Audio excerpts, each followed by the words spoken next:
We're going to talk about livestock and grazing with Miranda Meehan, who is the NDSU Extension Livestock Environmental Stewardship Specialist. I think she has the longest title of anyone at NDSU Extension. And then also Kevin Sedovic, who's the NDSU Extension Range Specialist. And Kevin's going to join us from Streeter. I think he's got a million things going on today, so he was going to zoom in from Streeter. So welcome, Miranda. So what are some of the advantages of incorporating a cover crop into a grazing scenario? I think the first advantage to incorporating cover crop is that you're getting a return for that investment in putting that cover crop in. We talk about the returns for soil health, but there's not, in terms of soil health, but there's not an economic return, where that added forage is something that you're saving yourself, whether it's you're extending your grazing season and you're saving in winter feeding costs, saving your pasture so you can get more out of it in a year like this, and adding flexibility into your system. So that's the biggest return for a livestock producer. When we talk about on a crop producer's end, it's that soil health, those soil health benefits, whether it's organic matter, the nutrients, and carbon, and all those different things, aggregate stability, and I know we'll talk about those a little bit more as we go on. Nice. So let's see if we could should we bring Kevin in too to provide a little input? So do you have anything to add to that? What other, benefits you can find to grazing cover crops too? Miranda gave us a nice overview, but we'll let you chime in too. Sure. I mean, obviously the cover crops in the livestock sector provide a very good forage base like Miranda talked about. And I think that you create more flexibility within any of your cover crops or any of your soil health parameters you're trying to test or improve. The livestock bring another biology to the system that you cannot get without adding a cow or adding a sheep or whatever it is that you're going to add for livestock. And so that addition, to me, in my mind, when we look at even soil health benefits, it occurs faster because you add that other biology that you wouldn't do otherwise. Interesting. So Miranda, it's been dry, right? It's been a little dry. So are there any special considerations in drought-stressed cover crops? Yeah, so that is something we have been addressing. Kevin and I and Aaron Gogler, who's hosting the tour in Streeter today, have a SARE project where we're grazing cover crops. And we have some nitrate accumulating plants in some of our mixes, so those small grains, oats is a big one, our sorghum sedans, brassicas all accumulate nitrates.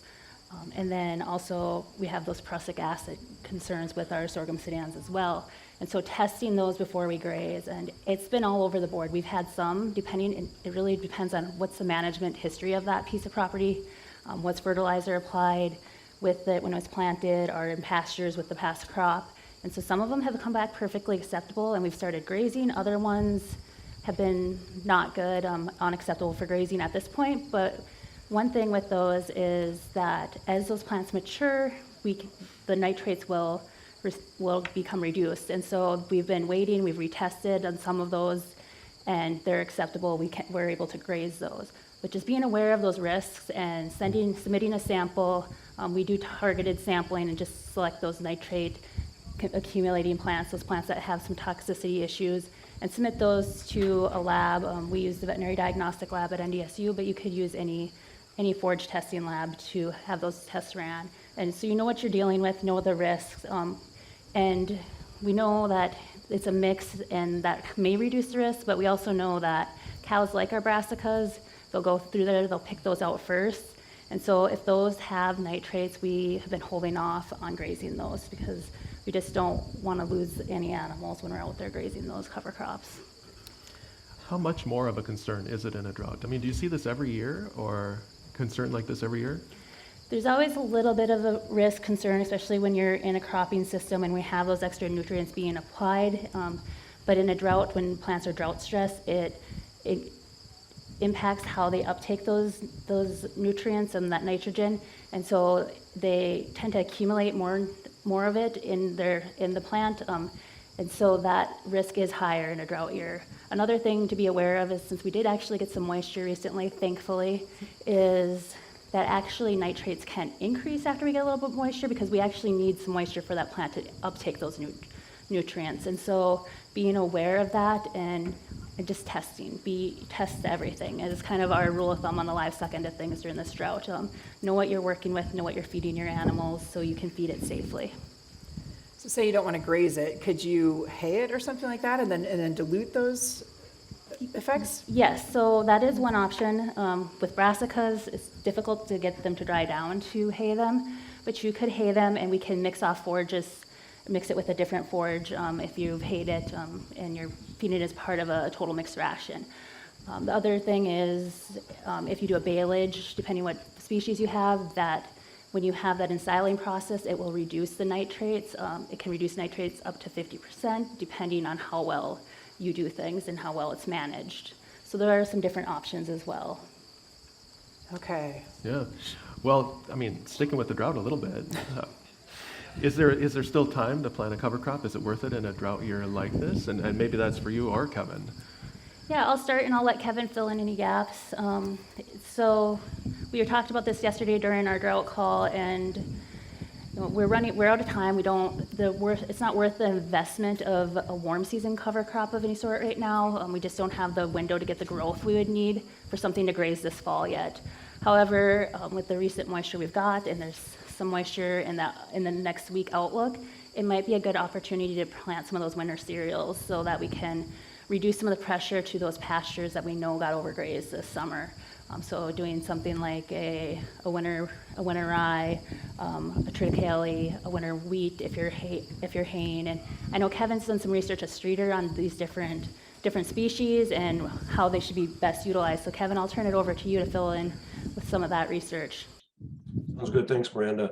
I mean, yeah, I think at this time of the year, one of your best options will be looking at winter cereals. And like Miranda talked about, you can look at a winter rye or a winter triticale and even a winter wheat. And the nice thing about the winter cereals, they do give you ground cover this fall, and they give you that flexibility of keeping that ground cover. You keep living material growing, help building that soil health parameters.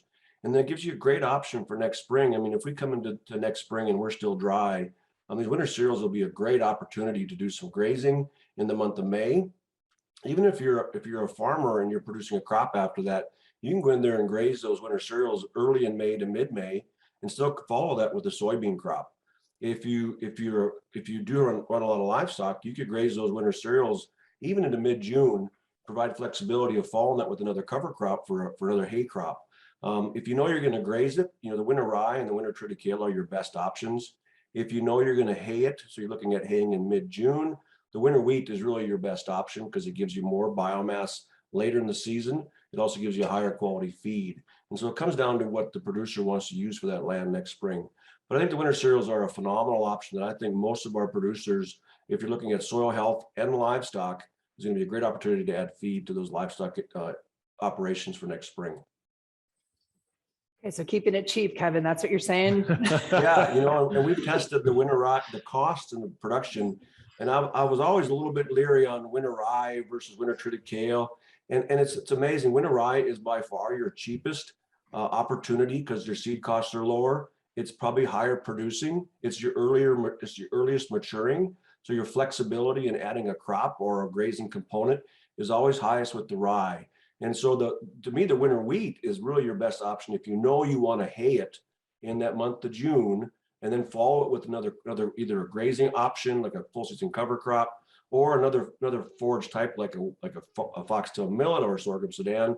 Then I'd go with the winter wheat. So right now I'm kind of pro winter rye if I'm going to graze and follow a crop, and I'm pro winter wheat if I'm going to hay and follow by another hay crop, just based on costs and production alone. Great. Now, we all know I care about soil health. And so I would love to know, when you put cattle on these fields, what influence does that have on soil health? Are there issues maybe that could come up? And Miranda, maybe you can start with that one. Yeah, I think the biggest issue we get questions about is the risk of compaction. And the research that's been done in the Northern Great Plains, and a lot of it has been done through the Mandan Era Station. Kevin's done some out at Streeter, looking at compaction when we're grazing cover crops. And if you're grazing them fall, summer, and you go through a freeze-thaw cycle, there is no risk of compaction. It's minimal because our freeze-thaw cycle that we go through up here breaks up that compaction. And so it's really not a risk in those scenarios.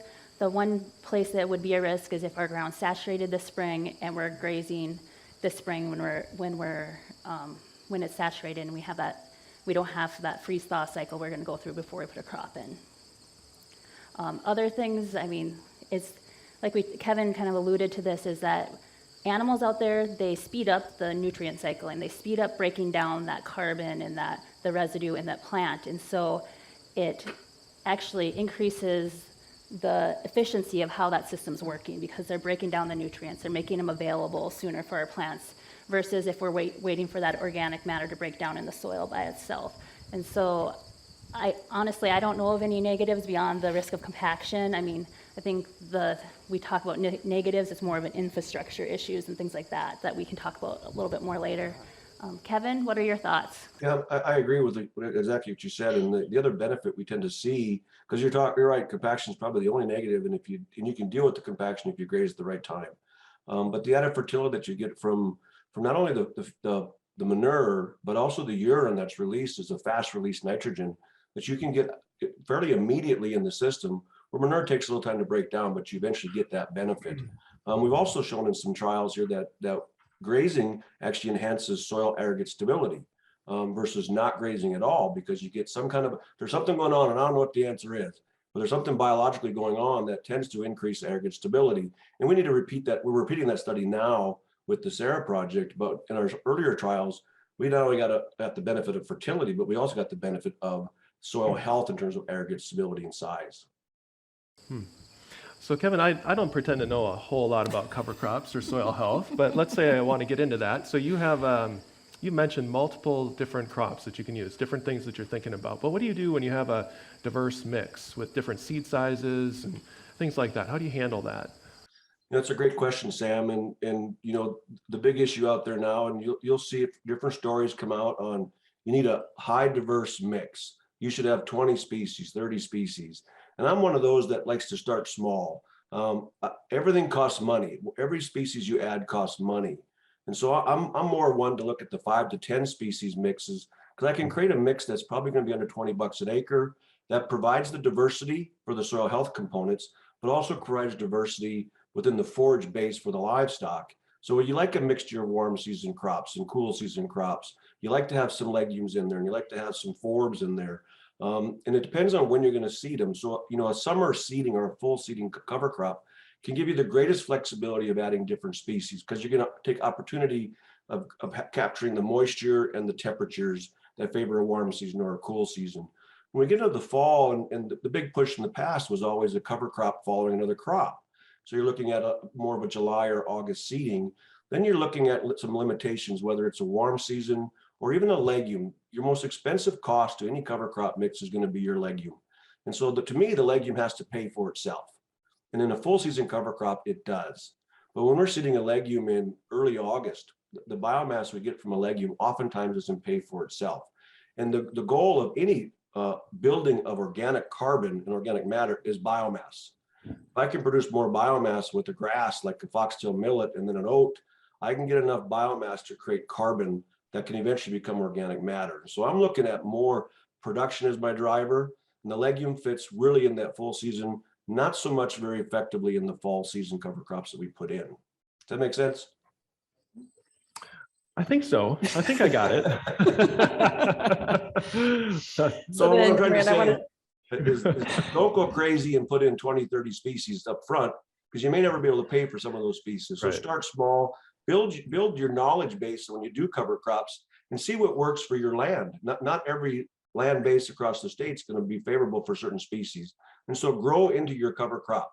Once you start cover crops, don't just stop either. It takes time to build soil. So build your program, think out 10 years or farther. And then as you use the different cover crop mixes, you will actually grow and see which works best in your mixes and which gives you the most economic return, as well as soil health returns as well. Hopefully that helps. It definitely helps. Well, okay, so you're talking about biomass, Kevin, and you want more biomass. Does bumping up a seeding rate of radish to 6 pounds an acre give you more biomass or less biomass? That's a great question, and the answer is less biomass. Obviously, and you know the answer to this, Abby, but the more brassicas you put in terms of seeding rate, you get a lot of brassicas, not a lot of everything else. So there's a fine line of, really, I like to put in about 1.5 pounds of radish to 2 pounds, and only about 1 pound of a turnip or a kale or a swede, so that you get about a third of your biomass. Your brassicas. If you get too much brassicas, you have a lot of water. You give up production for one, but now you're feeding a really high moisture feed that the cows don't function really well off of unless you get fiber in that diet. So a nice mix of some warm season crops to give you fiber, your brassicas and your cool seasons really creates a nice diet for the cows and a nice diet for the soil microbes. Nice. So don't stand behind a cow after they ate a bunch of brassicas, right? Or never stand behind a cow. I don't know. I'm not around them much. Give them some space. Okay. So a reminder to everyone, if you have questions, submit them. If you have a postcard, hold it up. Somebody will walk around and grab it in the audience. If you're on Zoom, put it in the chat box, and RECs, you have a way to get there as well. So let's say we get into cover crops again. So I work in quite a few different crops, and there's herbicides in every crop. What do I have to watch out for? Any carryover issues or anything if I'm throwing a cover crop in? Yes, yep. And so it really, it's going to depend on your crop rotation. What crops are you following? What herbicides did you use? The biggest issue challenge we tend to see is if something's been applied for broadleafs and we have those brassicas, those legumes in that mix, they tend to get some injury, or you see that faster. And also if you have a mix for grazing, like Kevin's talked about, that diverse mix, and you have weed issues in it, it's really hard to treat that. You almost have to wait until it's been grazed, it's been harvested, because you have the potential to negatively impact that cover crop as well. That's a challenge we've ran into, and then also it's going to depend on your system in terms of, are you conservation till, no-till, and how you address that. And there is in the weed guide, and we also have a publication on grazing and haying cover crops in the Northern Great Plains, and there's a table in there that talks about some of our cover crop species that are at most risk for carryover. That was work done by Mike Osley in Carrington. So that's a really good resource to refer to. Kevin, what are your experiences? I mean, you covered them really well. I mean, you're right. It's you need to know what your past history is. The other issue is, and we'll see that with livestock producers, is some of our cover crops tend to get weedy, and so you really can't control those broadleaves if you have a broadleaf in the mix. But a rancher will go, well, it's still feed. I can graze some of those weeds, and they will. The caveat is, if you're going to follow that with a crop, you may end up dealing with those weed seeds the next year in your cropping system. So when you think long-term in that, you need to think about that in terms of the next year you might deal with a flush of broadleaves because you weren't able to control them that year you're going to graze them. So it sounds like a very, very like much of agriculture. It's a very deliberate thinking through the process before you get into it and maintaining it once you get there. Yeah, we always tell people plan ahead and make sure whatever you're doing, it fits into your cropping system, it fits into your livestock operation. It's integrated, and we want to make sure that the approach works for you. So when you grow all this biomass, sorry, Kevin. Also, if they have any questions, they can obviously visit with their local extension agent on these carryover issues and what weeds are going to be issues. And it's a great resource that we have for their local constituents on dealing with these questions. That's a great point. And if you, another part of probably the planning process is thinking about how hard you're going to graze it, right? So if you tell me all the time about stocking rate, stocking density, all those things. I feel like repetition is key in me understanding that. So can you go through that again, Miranda, on how hard you graze something and how do you figure that out? That's just another one of our management decisions. There's not a lot of research on that. We're currently doing a SARE project looking at that a little bit closer, specifically stock density, which is how many animals per unit area that we're grazing. We think that there's some, in other grazing systems, higher stock density, we have more efficient use, also better nutrient distribution. So we're hoping that we'll be able to see that in our cover crop system, and we'll find out a little bit more about that next year as we retest our soil properties after grazing the second year. And then other thing is that utilization point too. How much residue are we leaving behind? How much of that cover crop are we grazing? Lots of people want to leave a little bit more behind for soil health purposes. Preliminary research has been done at Streeter. It shows that if we use a full use, a 70% harvest efficiency or utilization versus the take half, leave half rule of thumb, which is a 35%, that there isn't any difference in soil health properties from the research that's been done. We're looking at that again in this research project that we're doing now, hopefully to get a little bit more information on that. But when we talk about stocking rate, the big thing is that we want to make sure that our stocking rate does not exceed our carrying capacity, which carrying capacity is the available forage for grazing. And so when we think about that, we want to look, what are those animals' requirements? Number one, how many, and so stocking rate, that piece of the animals is the piece of the animals' requirements, how many animals we're grazing, the type of animal, and the length of time that we're grazing them. And so really the two things that you're going to fluctuate in that, because you're not going to change the type of animals you're grazing very easily at least, is you're going to fluctuate the number of animals or how long you're grazing those animals. And then we want to keep that in balance with that available forage in taking in consideration that harvest efficiency, how much residue do we want to leave behind. And so we have, it's a lot of math. Our extension agents do know how to can help you through this process, making sure we are working on some growth curves, and so we can better estimate these like we can do for rangeland.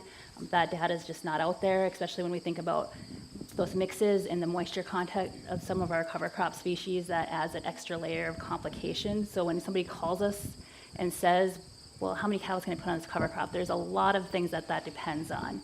And so the best way to get it is going out, clipping, and determining how much production you have, and then doing that calculation.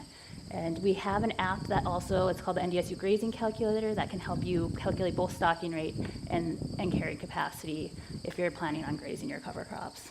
That's why I don't get it. There's a lot of math. That must be the problem. And that's got to vary a lot every year, I would imagine.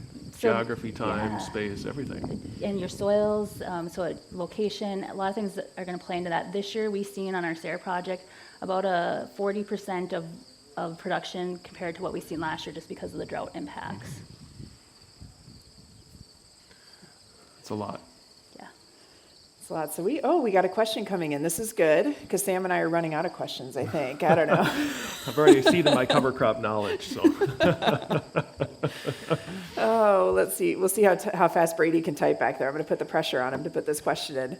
Has there already been any research done on Kernza for grazing? And Miranda, do you want to take that, or do you want to send that to Kevin? I'll send it to Kevin because I'm not aware of any.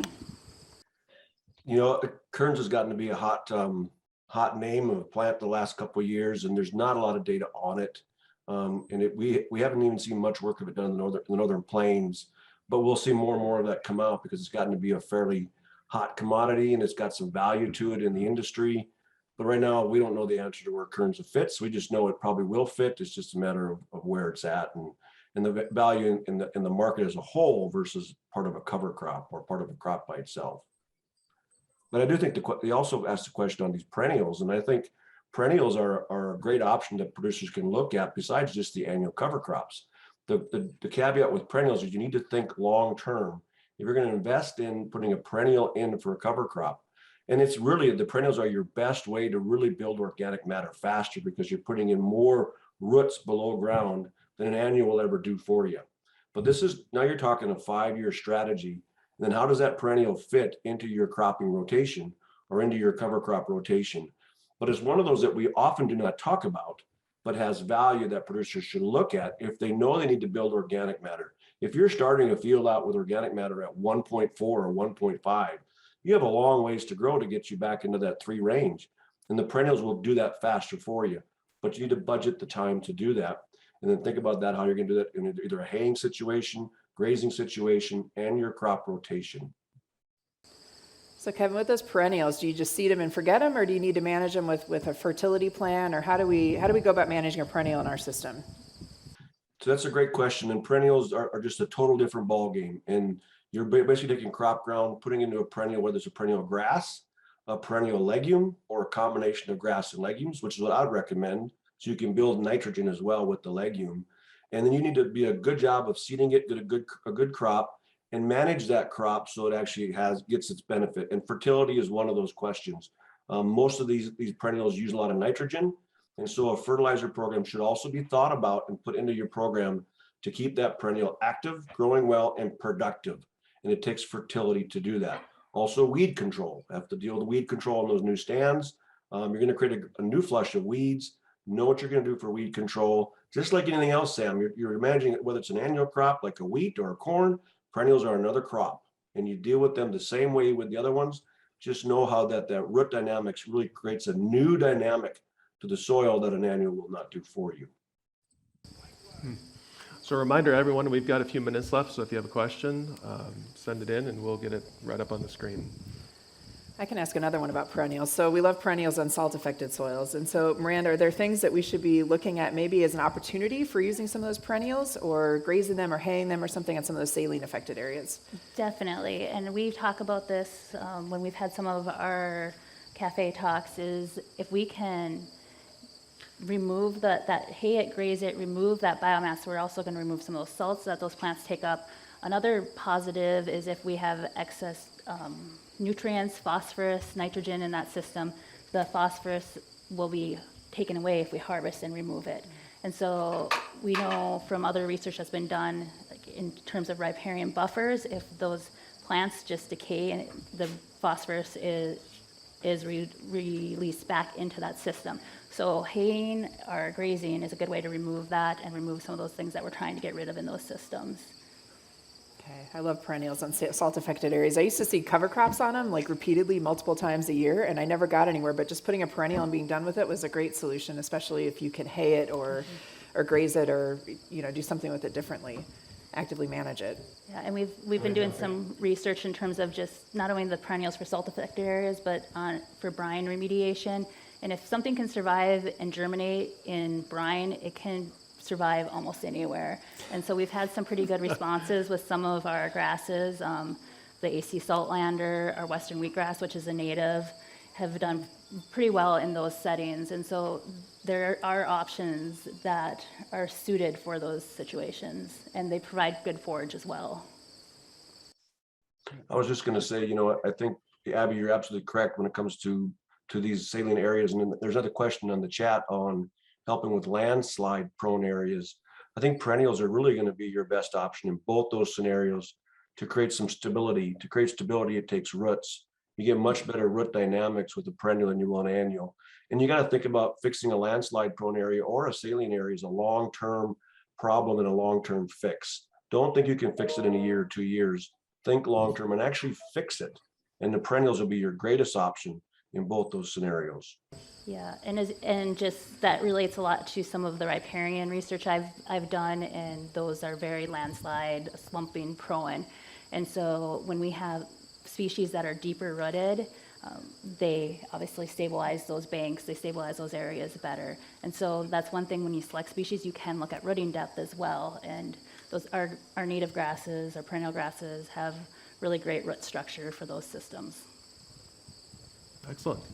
Well, Abby, I'd say it's time for some top 3 picks. What do you think? I think so. I'm going to learn about what these are. So Miranda, Kevin, what are your top 3 picks? What are the things you're thinking about going forward here? All right. 3 most important things. Yeah. Do you want to start, Miranda, or Kevin? I'll let Kevin start. Dylan. You're punting. You're punting. Yeah. Strategy. My top 3, one of my top picks is whatever you're doing in the soil health parameter, and livestock are part of that picture. Always think long-term. Think about the value that you're going to create to that system. And you can't fix it in 1 or 2 years. So create a long-term plan that's your cover crops. And it may include a perennial crop in that scenario that will build your soil and also create a forage base for livestock. And so you may even think outside the box a little bit. And there's nothing wrong with failure as long as you learn from that failure. So that's my big thing, is just always think long-term on cover crops and soil health. We can wreck something in a year or 2, but you can't fix it in a year or 2. So think about the long-term side of it. And when it comes to cover crops, think about diversity, but don't get carried away. Always remember everything has a cost. And a cost return is important for any agricultural producer that we have in the industry. And so think about whatever your mixes you're going to do, look at your cost and return, and build that diversity with time. Don't just jump into it with a 30 waste mix. And then you'll just learn, like anything else, you learn and you get better and better at it. And cover crops are one of those that really takes time to learn and see how your land and how you respond to it. There's 2. I'll stop at 2. So my big one that we haven't talked about today, but I think one of the biggest challenges, limitations, is infrastructure. So thinking about the infrastructure, whether it's fencing, water is a big one. That's one of the most limiting factors in any grazing system in North Dakota. We've really found that out this year. And so making sure you're thinking about how are you going to accomplish this and how can you accomplish it effectively. Looking at partnering and building those relationships with farmers and between farmers and ranchers, because we know a lot of people don't have both livestock and crops. And so how do we build those relationships so that we can enhance our systems by integrating livestock into them? And I think the number one really for me is start small, figure out what works for you, and you can build from there. Excellent. So long-term diversity, start small, and infrastructure. Oh, look at you. Good. Good. Excellent. Sounds like a good plan. Partnerships. Partnerships. Yeah, you guys are going to get a ton of information today, so we're trying to summarize these things at the end, which is hopefully helpful to everyone. We're going to end on this a little bit early, which I don't think is a big issue, unless there's other things that we missed, Miranda or Kevin, that you guys really want to talk about today when it comes to grazing and livestock. I do want to, and Miranda talked about this, but in the drought year of 2021, the toxicity issue is real. There's a lot of cattle dying due to toxicities on cover crops and other stuff. And so it's really important for producers to understand they need to test some of these forages before they go out and graze it. And that's also true of their water sources. And so when you have a year like this here, be precautionary, do the tests so you create a safe feed source for your livestock, as well as a safe water source. And they won't deal with the issues that we've seen, not just a couple producers in the state. We're seeing close to 10, 20, 30, 40 producers who have lost cattle because they don't understand the importance of the toxicities or the value that toxicity can occur on these cover crop mixes. And the brassicas can get extremely toxic. And so they need to test those brassicas in particular because they are the most favorite part of the mix. The cows will seek out those brassicas. And so just want people to understand they need to do that this year. They don't need to sit there and go, well, I might test my forages. Test your forages this year because it will save you dollars and it will save you losing some animals on those pastures. There's my somber note. Keeping it positive today. Yeah. I'm sorry. If they do Well, the it'd be tests, better if people were losing. if they do losing the cattle. tests, everything will be positive. All I right. agree. Okay, well, thank you, Miranda and Kevin. I think this is a good first session and a lot to take away from it. I know you're going to Streeter now because the afternoon tour is out there, Yep. so you've got to hightail it out there. Kevin's hightailing it to another tour somewhere in Wing, maybe. So busy day for everybody in the livestock area. Yeah. So thank you very much for your time. We appreciate having you on.